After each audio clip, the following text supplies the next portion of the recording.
नमस्कार दर्शकों, कोरोना से जुड़ी अपडेट या बुलेटिन के लिए आप सभी का पल पल में स्वागत है।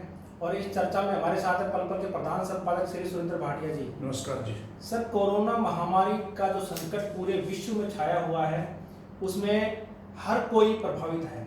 सरकार का प्रयास है कि देश के प्रदेश के स्थानीय लोगों को कुछ राहत दी जाए और उसके लिए केंद्र सरकार ने जहां नियम बनाए हैं वहीं अब संबंधित राज्यों की सरकारें भी नियम बना रही हैं। आज हरियाणा के मुख्यमंत्री मनोहर लाल ने भी जो 3 जोन बनाए हैं, रेड, ग्रीन और ऑरेंज, उनमें कौन सी दुकानें खुलेंगी कौन सी नहीं खुलेंगी इसके बारे में मंथन किया। और उन्होंने आज शाम को जो जारी एक बयान किया उसमें कहा कि ग्रीन और ऑरेंज जोन में, जहां ग्रीन जोन में बसों भी जो रोडवेज बसें हैं वो 50% सवारी साथ चलेंगी, वहीं दुकानें भी खुलेंगी। अब दुकानें कौन सी खुलेंगी ये भी तो साफ नहीं है, लेकिन लोगों को राहत की खबर यही है कि सीएम ने जो घोषणा किया उसके अनुसार बाजार खुलेंगे। तो आप हमारे दर्शकों को बताइए कि जो मुख्यमंत्री ने आज घोषणा की है हरियाणा प्रदेश को लेकर के, क्या उसके अनुसार आने वाले समय में कल या परसों बाजार खुलने की कोई संभावना है?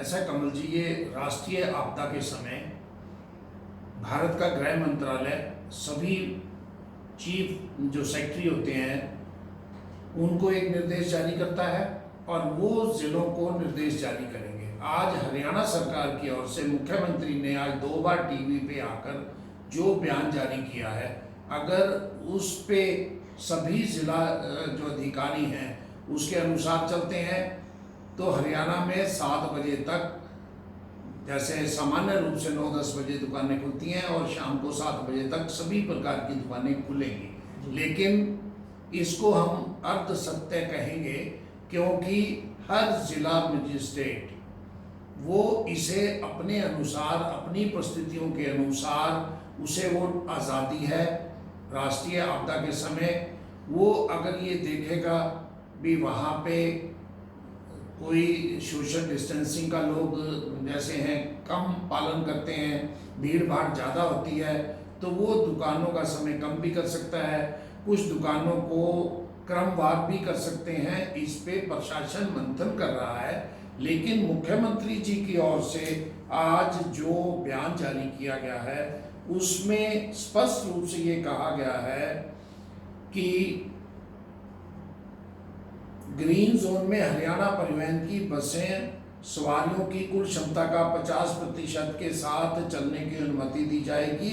उन्होंने, मुख्यमंत्री ने कहा, school, college, coaching centre, mall, cinema घर, जिम, धार्मिक स्थान बंद रहेंगे। बाकी ये तीनों जोन में बंद रहेंगे। ये तीनों जोन में बंद रहेंगे।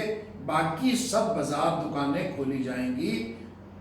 वह इनमें सोशल डिस्टेंसिंग का पालन करना जरूरी होगा। अब यह जो चीज़ है ये उन्होंने एक एडवाइजरी एक किस्म से, जैसे होम मिनिस्ट्री ने राज्य सरकार को दी, यह एडवाइजरी उन्होंने 22 के 22 जिलों में जारी कर दी है। अब रेड जोन जो है, अब रेड जोन में और ग्रीन जोन में और ऑरेंज जोन में भी अभी तक थोड़ा सा संशय की स्थिति है। मुख्यमंत्री जी ने आज एक टीवी चैनल पे इंटरव्यू देते हुए कहा, हमारे जो 2 जिले ग्रीन में हैं, लेकिन अब जो नई गाइडलाइन है उसके अनुसार हमारे 5-6 जिले ग्रीन में हैं। तो शायद ये कल तक क्लियर हो जाएगा, क्योंकि 4 तारीख से जो नया लॉकडाउन शुरू हो रहा है तो उसमें जनता के संशय को दूर करना होगा। लेकिन इतना ज़रूर है भी ऑरेंज जोन में और ग्रीन जोन में, जो अब तक ग्रीन जोन के 2 जिले हैं और 2 रेड जोन के ज़िले हैं और शेष जो 16 ज़िले हैं वो ऑरेंज जोन के हैं। अगर वो ऑरेंज से ग्रीन में जाते हैं तो वहाँ बस भी चलेगी, चाहे वो इंटर जो डिस्ट्रिक्ट है केवल ज़िले में ही चलेगी, लेकिन उससे भी थोड़ी सी सुविधा लोगों को मिलेगी। लेकिन मुख्यमंत्री जी ने जिस ढंग से कहा है, उन्होंने तो रेड जोन में भी कुछ चीज़ों को छोड़ के, जैसे शराब की दुकानें, और वो भी मॉल में नहीं खुलेंगी, और स्पा, नाई की दुकानें नहीं खुलेंगे। शेष रेड जोन में भी कुछ राहत दी जाएगी बाजार में। केवल जिस एरिया में जो कोरोना पॉजिटिव होंगे उस जोन को छोड़कर बाकी में राहत दी जाएगी, क्योंकि सरकार की और आम लोगों की जो आर्थिक स्थिति है वो बहुत खराबी की ओर जा रही है।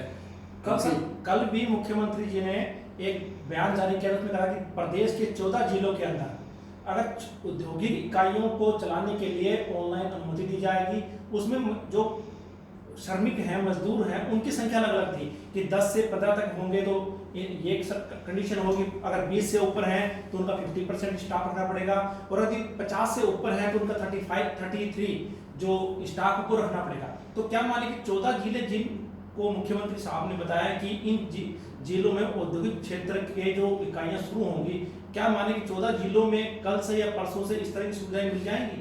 नहीं, ये अब जो ज़िलों की है आप देखेंगे, कल जो हरियाणा गवर्नमेंट है वो ग्रीन जोन और रेड जोन और ऑरेंज जोन को शायद नोटिफाई दोबारा करेगी, क्योंकि भारत सरकार ने पूरे 734 से जितने भी ज़िले भारत में हैं उस पर उन्होंने 2-3 दिन का टाइम लगाया है, और वो जो भी इंफॉर्मेशन गई हुई थी शायद वो आज से 2-3 दिन पहले की गई हुई थी, तो अब अपडेट किया जा रहा है, कुछ 28 दिन से 21 दिन किए जा रहे हैं।